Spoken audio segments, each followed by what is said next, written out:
you should be evangelical about Aristotle's Poetics. They're all largely rewritten of Aristotle's Poetics. Aristotle's Poetics. Oh, Poetics. The Poetics. Poetics. Poetics. Poetics. Poetics. Poetics.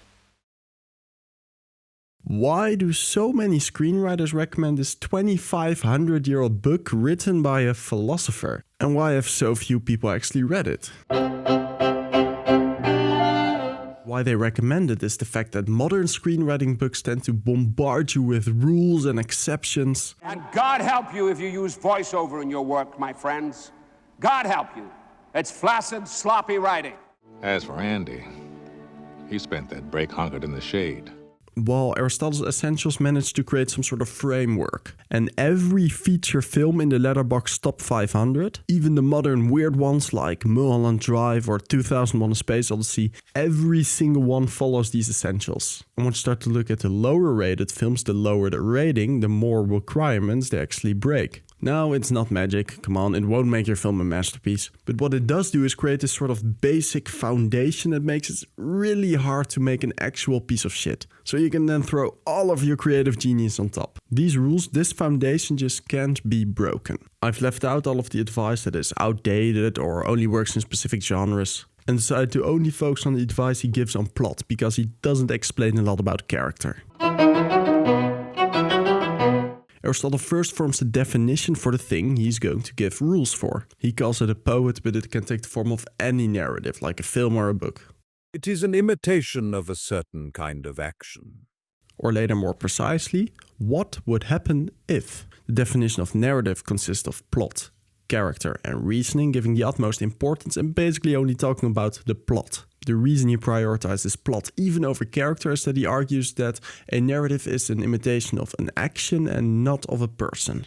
In an athletic competition, the prize is not awarded to the athlete in best condition, but to the one who actually comes first. On top of that, he states that character is mainly formed through the actions he or she takes. And since the plot is the actions, it is the plot that has to have priority. This doesn't mean though that a plot without proper character is better. It just explains why he almost only talks about plot. Aristotle starts the plot framework by stating the plot's definition and the two basic parts that should be tackled. A plot is an imitation of an action that is complete and that has magnitude. Let's first tackle the complete or wholeness part. A whole is that which has a beginning, a middle, and an end. What Aristotle means with a beginning, middle, and an end isn't just its position in a series of events it happens to have. He's talking about an ordered structure of plot which is connected. The film Memento, for example, has still an ordered structure, but it plays its scenes in reverse chronological order. Because a series of events has a beginning, middle, and an end, it should be both connected and self-contained. The beginning of the story must be self-explanatory after having read the entire plot, and it should not be a consequence of a thing that we don't know and need to know about. And equally, the ending must be a definitive conclusion to the story. Now, a film might not have that big of a conclusion as you initially expected. An example of this is No Country for Old Men. This film has a subtextual conclusion with a monologue about the theme, without some big showdown of the two main characters, which might not be a usual ending, but it is an ending to the story that the writer wanted to tell. What happens after that doesn't matter to the theme of the story. But as I just mentioned, this beginning and end must also be connected. Which brings us to the second part. Every scene and event in a plot must be connected. Let's illustrate this part using an example out of the book and using the theory we've just learned. We start with these events. Bill strangled a cat.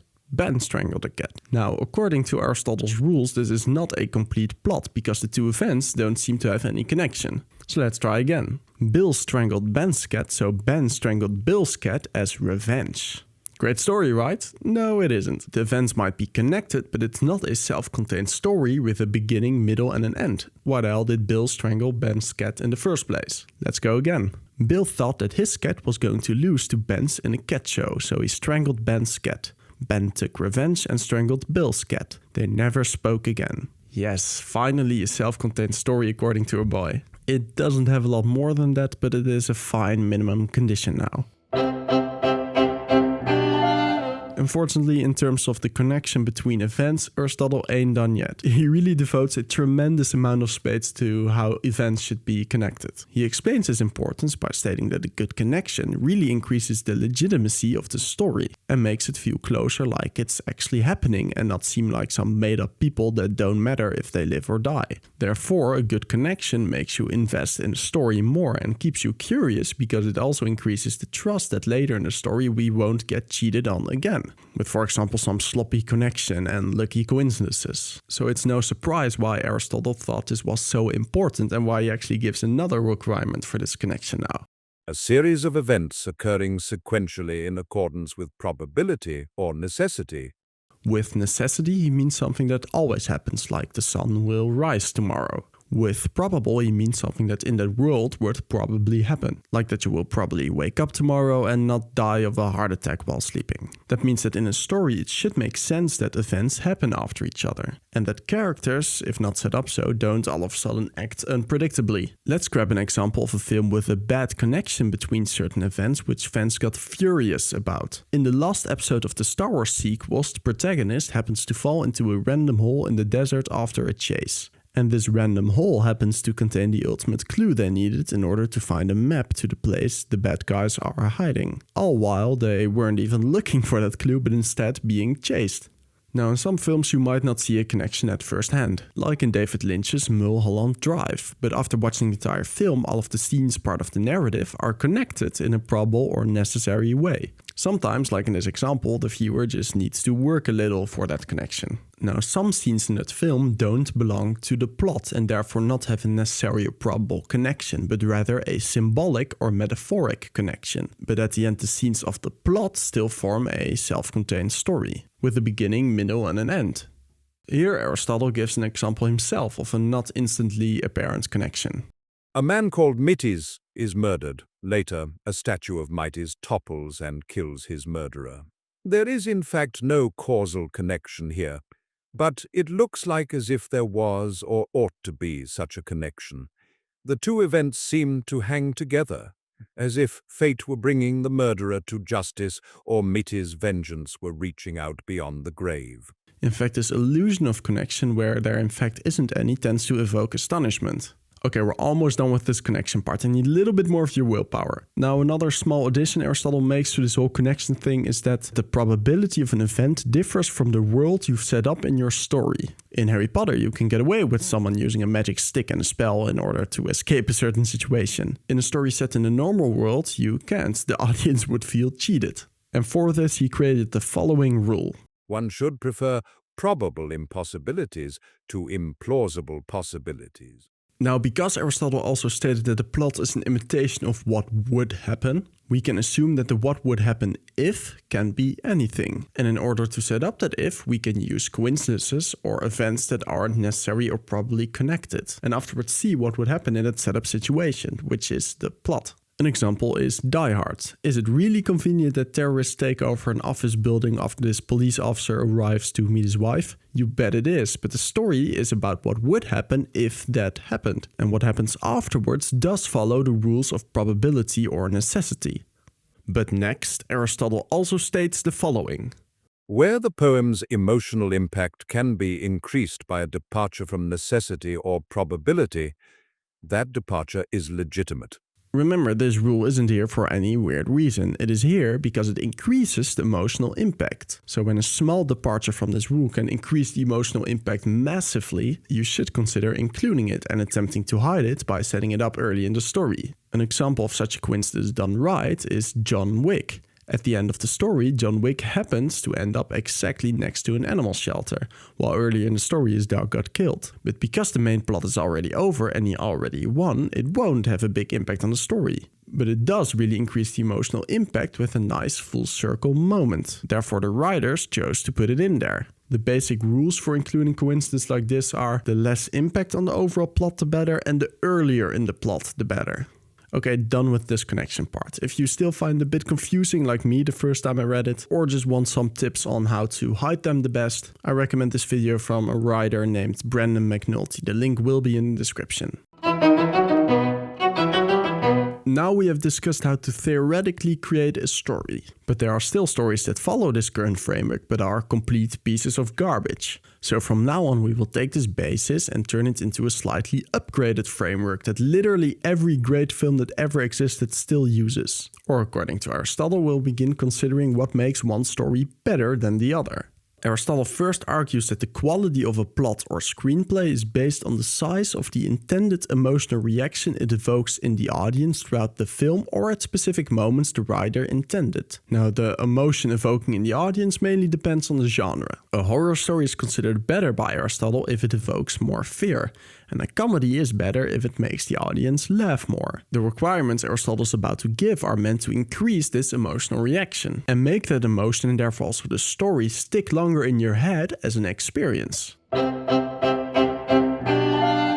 So the first one is the magnitude of the story. The minimum magnitude, Aristotle states, is the fact that there must be some sort of change of fortune. This could be externally, like a poor man winning money in a game show, and it could be internally, like a weapons dealer morally changing, resulting in him shutting down the company. And second of all, it must include a form of conflict, like while trying to shut down his company, his partner doesn't agree. The maximum magnitude he describes as the following. In principle, the upper limit is determined by what an audience can grasp at one time. It has to be possible for them to remember what is in the plot. Now, don't forget that it's usually the higher the magnitude or the higher the number of events, the lower the quality of each individual event, since less time can be allocated to it on screen and less effort can be given to each in the writing process. For this requirement, Aristotle gives an example of the Odyssey. While Homer was writing it, he wanted to make a story about Odysseus in the Trojan War. He realized that it would be a self-contained story which is unified, but that the amount of plot to cover would be too hard to comprehend for the audience. Therefore, he wrote a story focusing on the last year of the Trojan War and his way home, and letting Odysseus tell parts of what happened before that last year to understand the current situation they are in. The general rule for this approach goes that as much of the plot as possible needs to be shown to the audience in dialogue or action. The least as possible, if it is necessary to understand the narrative or the world it plays in, must be said by the storyteller. This can be directly done with voiceover. As far back as I can remember, I always wanted to be a gangster. Or indirectly, with dialogue clearly meant to get across information to the audience. You can literally talk to my subconscious. That's one of the ways we extract information from the subject. Also known as exposition. This is because of the fact discussed before that the imitation of something happening tends to evoke a bigger emotional impact compared to telling about it. This doesn't mean that voiceover can't be used for other purposes. These are just the rules for conveying a narrative.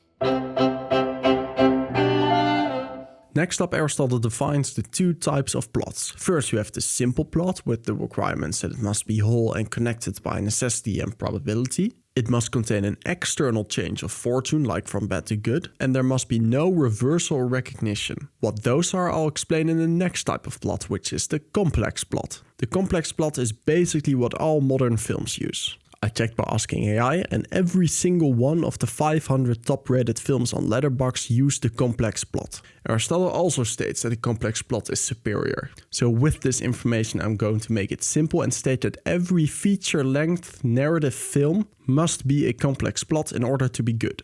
So what is the complex plot? It's a story that first of all contains a change of fortune externally or internally, combined with recognition and or reversal. Recognition means the change in a character from ignorant to knowledge in a certain aspect, also known as a character arc. An example of this is from the film Oppenheimer, where the protagonist, Oppenheimer, is ignorant at the start in the sense that he doesn't realize the effects of creating the atomic bomb. Only after he saw it being deployed and the use of it by the government does he become knowledgeable about the actual effects. Now at the end he regrets his decision and sees his past actions in a different light. Reversal means, not to be mixed up with a change of fortune, Reversal involves an astonishing inversion of the expected outcome of some action, but that astonishment should not be achieved at the cost of necessary or probable connection. Nowadays, this is also commonly known as the plot twist. But they don't have to be so grandiose as you see them inside the plot twist movies. This example we've read earlier about the illusion of connection also contains a plot twist, because a lot of people probably didn't saw it coming that the statue would fall. while it still gave the impression of a probable consequence. Aristotle himself also gives an example that contains both reversal and recognition. In the story of Oedipus, Oedipus accidentally slept with his wife and killed his father. In the scene where this news gets revealed to him by a messenger, intending to give information about the person he killed, the expectation was that Oedipus probably killed a normal dude. The reversal is that it was actually his dad he killed, which is still probable because earlier in the story it has been set up that his father does live in this city. The recognition is that Oedipus now looks with regret to his past actions, having become knowledgeable that it was actually his father he killed. Let's move to the third necessary aspect. Aristotle first introduces the fact that a plot consists of complication and resolution. In the modern popular three-act structure, it's also known as the setup, complication, and resolution. The complication is everything leading up to the change of fortune, and the resolution is everything after that. According to the Greek text, resolution should arise from the plot. That is, the poet should put together a sequence of events in which the change of fortune and its consequences are a necessary or probable consequence of everything that has gone before. This sets the rule that the resolution must be a probable or necessary consequence of the entire complication. A positive example of this done right is Raiders of the Lost Ark. Marion, don't look at it. Shut your eyes, Marion. Don't look at it no matter what happens.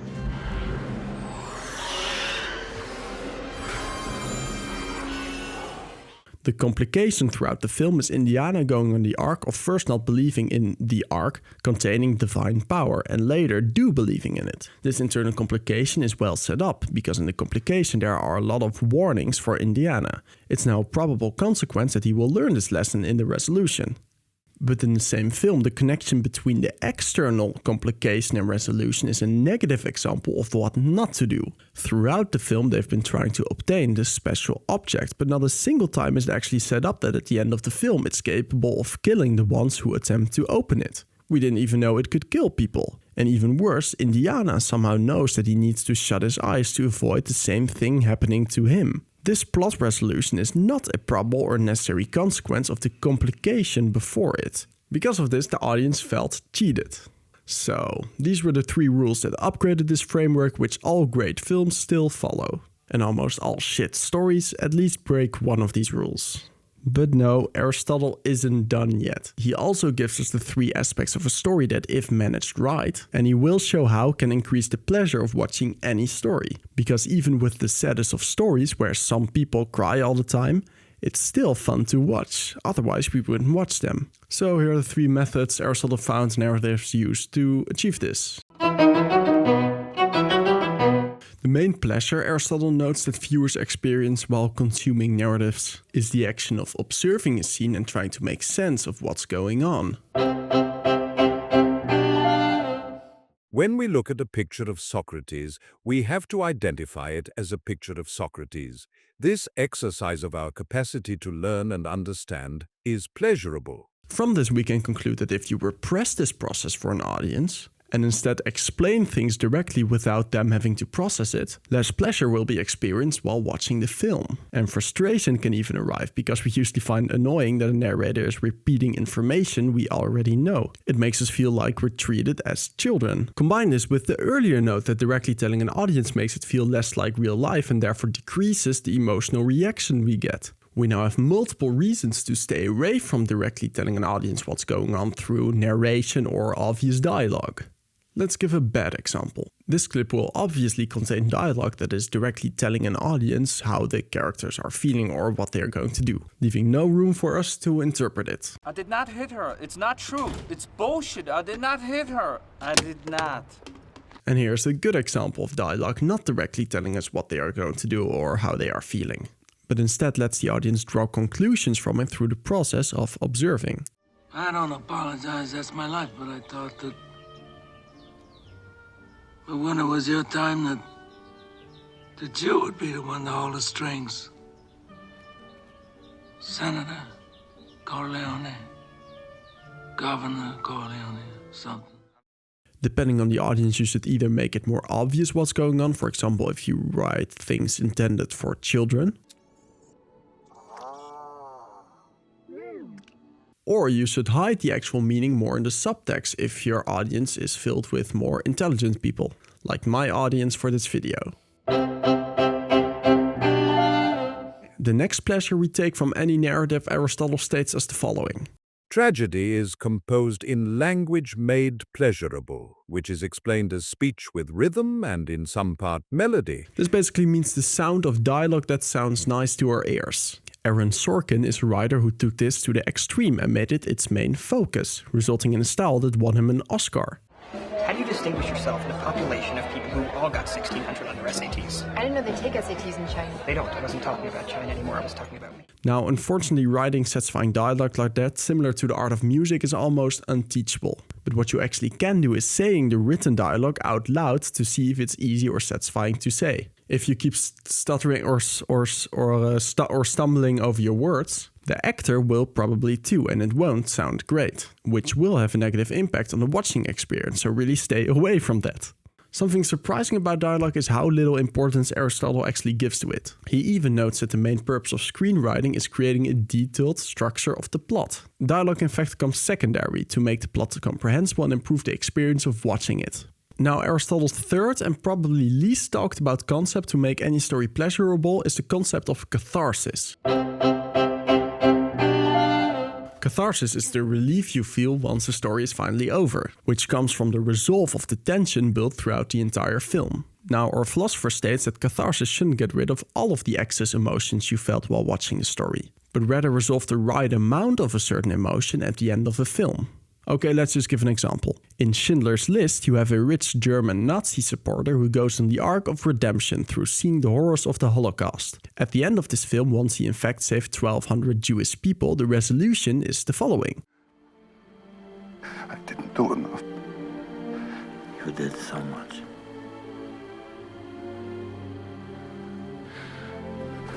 This car. Good, what about this car? Why did I keep the car? 10 people right there. Spielberg and the writer chose to suppress catharsis in this case by reminding us about those he didn't save. They did this because their goal wasn't to make you feel like World War II is all over, but instead remind you of the horrors that occurred to the people Schindler didn't save. This choice actually led to the audience thinking about the film after they've watched it, and commemorating the casualties. A story where catharsis is used to bring more relief is the story of The Apartment. Here, the goal was to create a feel-good film where the character needs to choose love over his corporate job in order to get together with the woman he's in love with. To create a fitting catharsis for the story, the writer chose to, at the end of the film, bring the two together to play cards at New Year's Eve, signaling that after he sacrificed his job, it was probably all worth it. This leaves the viewer with a bigger feeling of catharsis, matching the feeling of the protagonist that just learned that the lesson was worth it, while not maximizing it all the way in Disney style, because that would cross the realism it created and make the connection not very probable. So make sure to manage the catharsis at the end of the film depending on the emotional effect you want it to have on the audience, with the basic rule of more closure for more relief and less closure to make your audience think about it more afterwards. Combine this with the natural sounding dialogue and choosing to show more to the audience what's happening instead of telling what's happening, and you gain the ability to make any story fun to watch. Ooh, that was basically everything Aristotle talked about that is universally applicable. Finishing our framework finally. Woo! What up? Willem here after the edit. Quick note, if you want to download the entire framework, Google Drive link will be in the description and while you take a look at that. If you also happen to be a young ambitious filmmaker like me here in the Netherlands and want to make some cool short films together, hit me up, and Instagram link will be in the description. Thanks for watching. Bye.